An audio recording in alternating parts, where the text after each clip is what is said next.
बच्चों, हम लोग पढ़ रहे हैं टोटल इंटरनल रिफ्लेक्शन, पूर्ण आंतरिक परावर्तन की घटनाएं। आज ये घटना और पढ़ेंगे पूर्ण परावर्तक प्रिज्म, टोटल रिफ्लेक्टिंग प्रिज्म क्या होता है और इससे प्रकाश की रे कैसे डेविएट होती है, विचलित होती है। पूर्ण परावर्तक जो प्रिज्म होता है, पूर्ण परावर्तक प्रिज्म, टोटल रिफ्लेक्टिंग प्रिज्म, यह कांच का बना होता है और समकोण और समद्विबाहु होता है। समकोण समद्विबाहु, इसका मतलब ये हुआ उसका कोण जो है 45 डिग्री, 45 डिग्री और 90 डिग्री का होता है। लिख सकते हैं ऐसे, पूर्ण परावर्तक प्रिज्म कांच का समकोण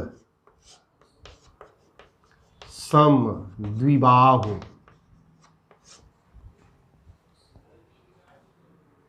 कांच का समकोण समद्विबाहु त्रिभुज के आकार का होता है। इसका कोण 45 डिग्री, 45 डिग्री, 90 डिग्री का होता है।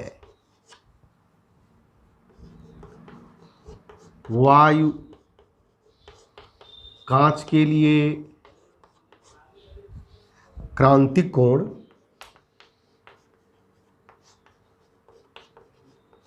लगभग 42 डिग्री होता है। 42 डिग्री, किसी किसी किताब में 41 डिग्री भी लिखा है, तो लगभग 42 डिग्री होता है। परेशान नहीं होना है। अगर 42 डिग्री से अधिक अगर आपतन कोण हो जाएगा तो फिर वहाँ पर पूर्ण आंतरिक परावर्तन होगा। अब यह जो है, इसको किस तरह से, इसको अलग अलग तरीकों से रखते हैं। इसे देखिए ऐसे,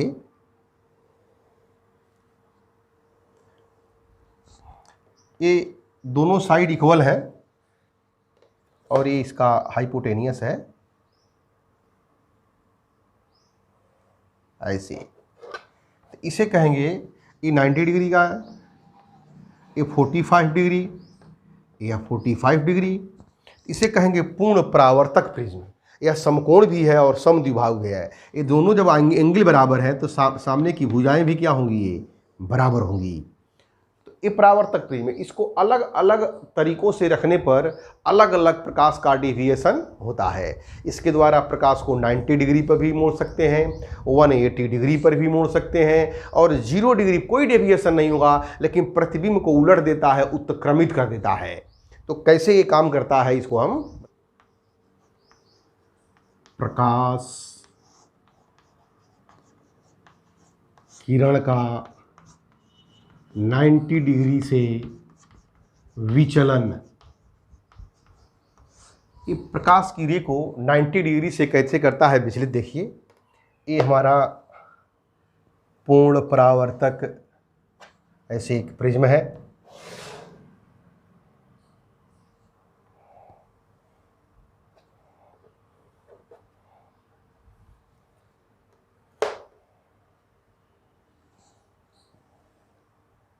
ऐसे ये पूर्ण परावर्तक प्रिज्म है। ऐसे ये 45 डिग्री और ये अभी 45 डिग्री।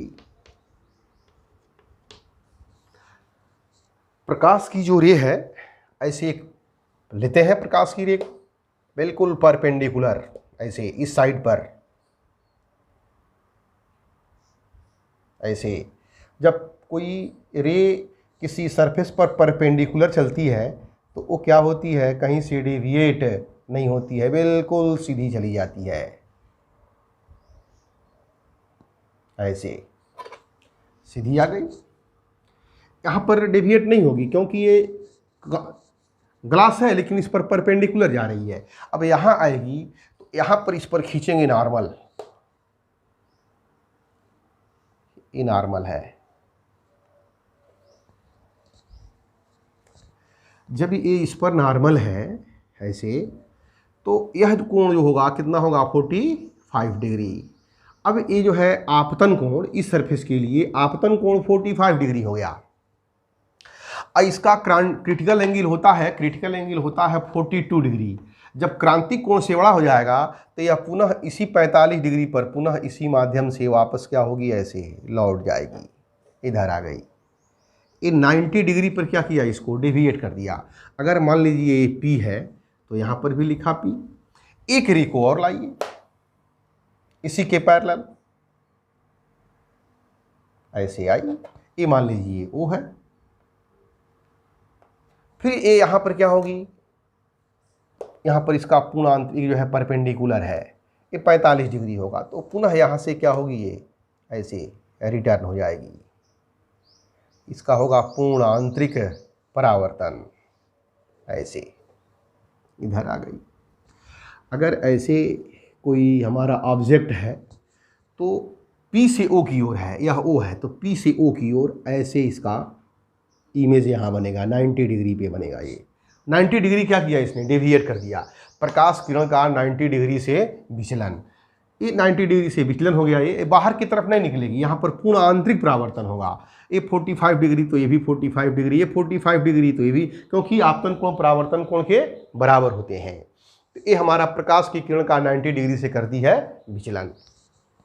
नेक्स्ट नंबर देखिए, नंबर 2, प्रकाश किरण का 180 डिग्री से विचलन। ये 180 डिग्री पर विचलन कैसे होता है, तो रखने का तरीका थोड़ा अलग होता है। ऐसे देखिए,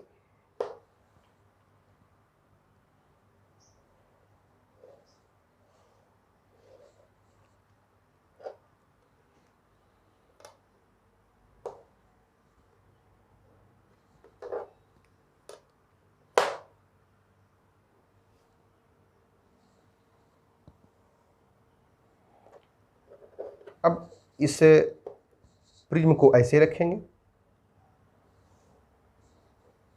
ऐसे रख दिया, ये 90 डिग्री हो गया, ये 45 डिग्री, ये 45 डिग्री। यहां से हम 2 रे को ला रहे हैं परपेंडिकुलर बिल्कुल,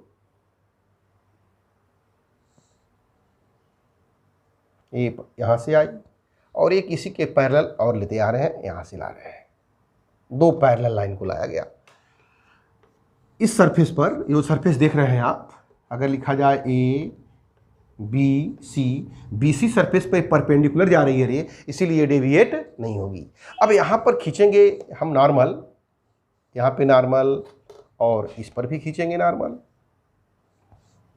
अब ये दोनों 45 डिग्री होगा, ये 45 डिग्री होगा।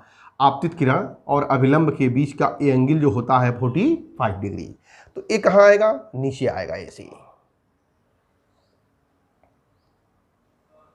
ऐसे नीचे, और यहाँ से ये भी वैसे डेविएट होकर के कहाँ आएगा, नीचे, ऐसे आ गया। ये आपतन कोण, परावर्तन कोण, आपतन कोण, परावर्तन कोण। जब यहाँ पे आएगा तो यहाँ भी खींचेंगे नॉर्मल, ये नॉर्मल ऐसे है और इस पर नॉर्मल ऐसे है, ये दोनों नॉर्मल है। अब यहाँ पर भी जो है 45 डिग्री 45 डिग्री। अब ये क्या होगा, यहाँ से इधर, यहाँ से अब ये इधर रिफ्लेक्ट हो जाएगी, ऐसे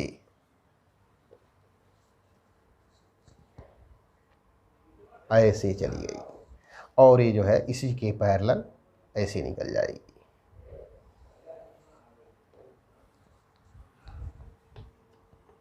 देखिए ऐसे।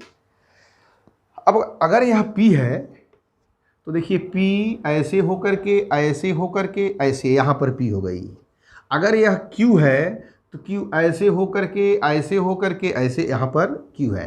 तो अगर Q से P की ओर, Q से P की ओर हमारा जो है ऑब्जेक्ट है, तो देखिए Q से P, तो Q से P यहाँ पे ऐसे हो जाएगा, उलट जाएगा ऐसे। लेकिन रे जा रही थी ऐसे, रिटर्न होके आ गई ऐसे, यह 180 डिग्री क्या हो गई, डेविएट हो गई, और ये 90 डिग्री क्या हो गई, डेविएट हो गई। तो ये जो है प्रिज्म का जो है, प्रिज्म के ऊपर पूर्ण आंतरिक परावर्तन का एक यह घटना है। अब क्या करते हैं, अगर हम इस प्रिज्म को एक तरीके से और रखते हैं, उसमें देखते हैं क्या होता है। प्रकाश किरण का 0 डिग्री से विचलन, इसको रखने का तरीका देखिए क्या होता है। ऐसे हमने एक लाइन ड्रा कर दिया ऐसे,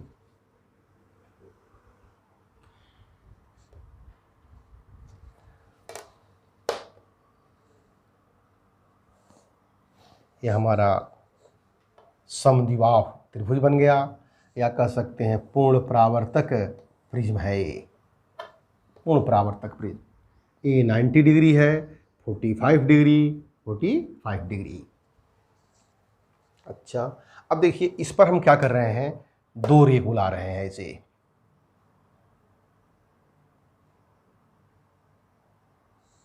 एक रे ऐसे आई और एक रे ऐसे आई, 2 रे आ गई ऐसे। तो यहां पर खींचेंगे परपेंडिकुलर और यहां पर भी खींचेंगे परपेंडिकुलर। अब क्या होगा कि प्रकाश की रे एयर से कहाँ जा रही है, ग्लास में, तो अभिलंब की ओर क्या होगी, जाना तो चाहिए इसको सीधे, सीधे नहीं जाएगी, अभिलंब की ओर क्या होगी, ये झुक जाएगी।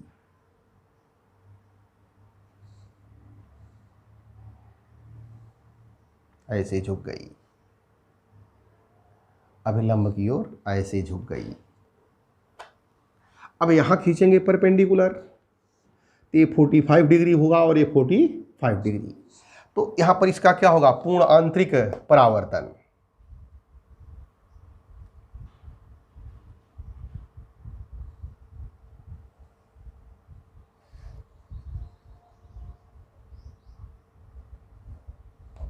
पूर्ण आंतरिक परावर्तन हो गया। अब यहां पर भी खींचेंगे परपेंडिकुलर, तो प्रकाश की किरण को जाना चाहिए सीधे, ऐसे हमने खींच दिया ऐसे परपेंडिकुलर ऐसे, तो प्रकाश की किरण को जाना चाहिए कहाँ, सीधे। लेकिन अभिलंब, ये अभिलंब है, अभिलंब से क्या होगी, दूर हटेगी, ऐसे हो जाएगी।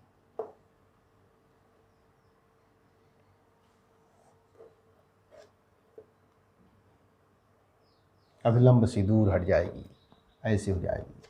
अब जरा देखिए इसमें, अगर यह मान लीजिए P है, यह P है और ये Q है, तो P से Q की ओर ऐसे एक वस्तु रखी गई है, तो P देखिए ऐसे ऐसे ऐसे, P ऊपर हो गया और ये Q ऐसे, Q कहाँ हो गया, नीचे हो गया, यानी यहाँ पर प्रतिबिंब कैसा बना, उल्टा बना।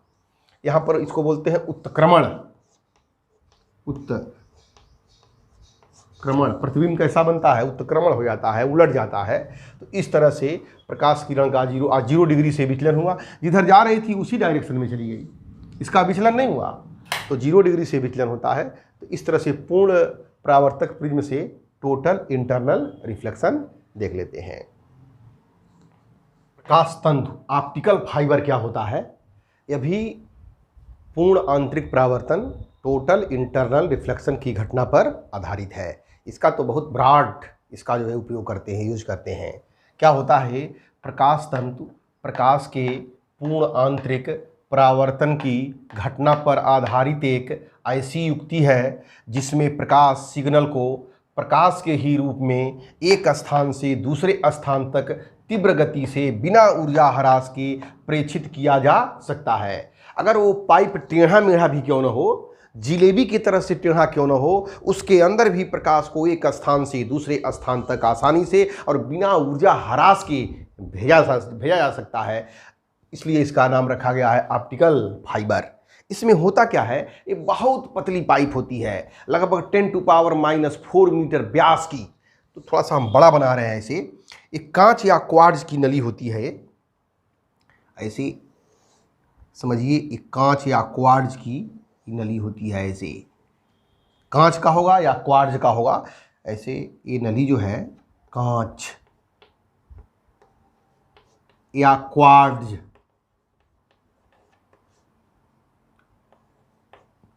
कांच या क्वार्ट्ज, इसका रिफ्रैक्टिव इंडेक्स 1.7 के करीब होता है, बहुत हाई होता है। ये बिल्कुल सॉलिड है, एयर नहीं है इसके अंदर, सॉलिड है बिल्कुल, है ऐसे समझिए, ये बिल्कुल सॉलिड है, ऐसे ये सॉलिड है। ये पाइप एक है, इसका व्यास कितना होता है, इसका डायमीटर व्यास लगभग होता है 10⁻⁻⁴ मीटर, इसका व्यास होता है। और इस पाइप के ऊपर, इसी के ऊपर ऐसे, इसके ऊपर 1.5 अपवर्तनांक का एक लेयर लगा होता है, ऐसे लेयर लगा हुआ है। ये क्रॉस सेक्शन इसका काट है, ऐसे लेयर लगा हुआ है। इसको अधिपट्टन या क्लैडिंग कहते हैं। इसका नाम है अधिपट्टन या क्लैडिंग, अधिपट्टन, इसको कहते हैं क्लैडिंग।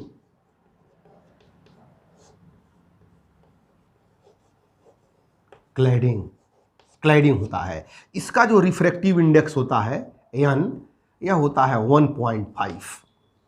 ये अंदर वाला जो है इसको कोर भी कहते हैं,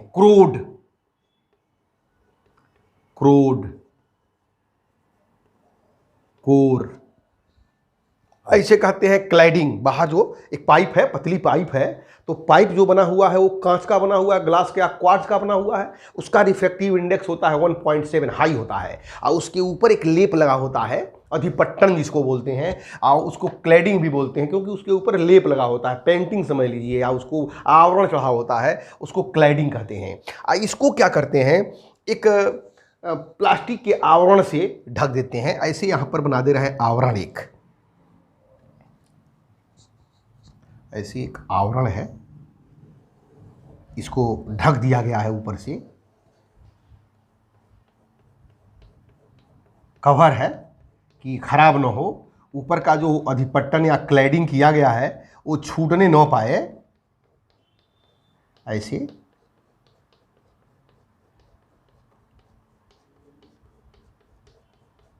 यह है आवरण, कवर है, ऊपर से कवरिंग कर दिया गया है।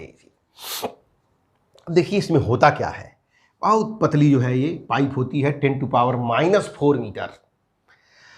अब इसमें होता क्या है, अगर यहाँ से कोई सिग्नल दिया गया इसके अंदर, ऐसे एक एयर से ऐसे सिग्नल आया इसके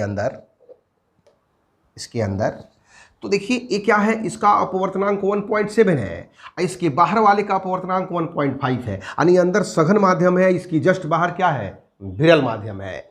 और सघन माध्यम से विरल माध्यम में जाता है, तो यहाँ पर जो देख रहे हैं ये इंसिडेंट एंगल है, एक क्रांतिक कोण से बड़ा हो जाता है। ये इन दोनों का जो क्रांतिक कोण होना चाहिए, उस क्रांतिक कोण से कोण आपतन कोण क्या हो जाए, बड़ा हो जाता है। तो ये प्रकाश की रे बाहर नहीं जाती है, यहीं से रिटर्न होकर के यहाँ पे आ जाती है, दूसरे छोर पे आ जाती है, यहाँ पे आ जाती है। फिर जब यहाँ पर परपेंडिकुलर खींचेंगे तो यह एंगल क्रांतिक कोण से बड़ा हो जाएगा, और इस तरह से इसमें क्या करेगी, ऐसे ट्रेवल करती रहती है, ऐसे चलती रहती है, ऐसे चलती रहती है। हर जगह परपेंडिकुलर खींच दें तो हर जगह, अब यहाँ पे रे दिया गया, जिस इंटेंसिटी का रे यहाँ दिया गया, उसी इंटेंसिटी की रे यहाँ पर क्या होती है, बाहर निकलती है। अगर ये इस पाइप को ऐसे अगर मोड़ भी दें, ऐसे मोड़ दें, तो यहाँ पर जो सिग्नल देंगे वो सिग्नल यहाँ पर आ जाएगा, बिल्कुल आ जाएगा। यही तो खासियत है इसकी, किसकी, ऑप्टिकल फाइबर की। ऑप्टिकल फाइबर में बिना ऊर्जा ह्रास के एक सिरे से बहुत लंबी दूरी तक, किलोमीटर तक, बिल्कुल जो है एक स्थान से दूसरे स्थान तक इसको सिग्नल को प्रकाश के रूप में भेज सकते हैं। इस सिद्धांत पे कार्य करता है। तो ये रहा आपका प्रकाशिक तंतु, ऑप्टिकल फाइबर। ऑप्टिकल फाइबर का बहुत से उपयोग है, कुछ उपयोग को हम बता रहे हैं। प्रकाश तंतुओं के उपयोग में इसका मेडिकल में ज़्यादा उपयोग है। एंडोस्कोपी में, एंडोस्कोपी का मतलब ये होता है, हमारी जो आंत है, फेफड़ा है, या जो भी अंदर की चीज़ें हैं आहार नाल में है, तो उसमें अगर कोई भी दिक्कत होती है तो डॉक्टर क्या करता है, एंडोस्कोपी करता है। तो उस जो पाइप डालता है, उस पाइप में यही ऑप्टिकल फाइबर लगे होते हैं, और बाहर से जब सिग्नल को भेजता है, लाइट को भेजता है, तो इस स्क्रीन पर, टीवी के स्क्रीन पर जो भी हमें शरीर के अंदर जो बीमारियां होती हैं उसका वो पता लगा लेता है। उसको बोलते हैं एंडोस्कोपिक। आर्थोस्कोपिक शल्य चिकित्सा में, आर्थोस्कोपिक सर्जरी में, जैसे शरीर के अंदर सर्जरी करनी होती है किसी पार्ट में, तो डॉक्टर एक बहुत पतला तार यानी ऑप्टिकल फाइबर डालता है, उस जगह पे पहुंचा देता है और वहाँ पर टीवी के स्क्रीन पर देख लेता है कि वहाँ पर कौन कौन सी दिक्कतें हैं, उससे वो क्या करता है, सर्जरी कर देता है। लेजर एंजियोप्लास्टिक, लेजर एंजियोप्लास्टिक ये तो बहुत आम बीमारी हो गई है। हार्ट जब ब्लॉक होता है, कोरोनरी एक नली होती है कोरोनरी, उसी के अंदर जो है लचीला तार को डाल देता है और जहाँ पर ब्लॉकेज होता है उसको देख लेता है कि कितना ब्लॉकेज है, कैसा ब्लॉकेज है, उसके हिसाब से उसका ट्रीटमेंट करता है। बहुत ज़बरदस्त इसका जो है उपयोग है दूरसंचार में। दूरसंचार में जैसे टेलीफोन में, जो हमारे पास इतने मोबाइल हैं, इतने नंबर हैं, सबके सिग्नलों को इसी से भेजा जाता है। तो टेलीफोन में है, टेलीविज़न में है, कंप्यूटर के आंकड़ों के लिए, वैद्युत सिग्नलों के संचरण के लिए, इन सबों में ऑप्टिकल फाइबर का बहुत उपयोग है। सड़कों के किनारे जो मोटे मोटे पाइप प्लास्टिक के बिछाए जाते हैं, उसके अंदर जो है ऑप्टिकल फाइबर ही लगे होते हैं और ऑप्टिकल फाइबर से देखते हैं नेट का तेज़ चलना या जो भी चीज़ें है, उसके लिए बहुत ही क्या है, काम करता है प्रकाश तंतुओं का उपयोग ऑप्टिकल फाइबर।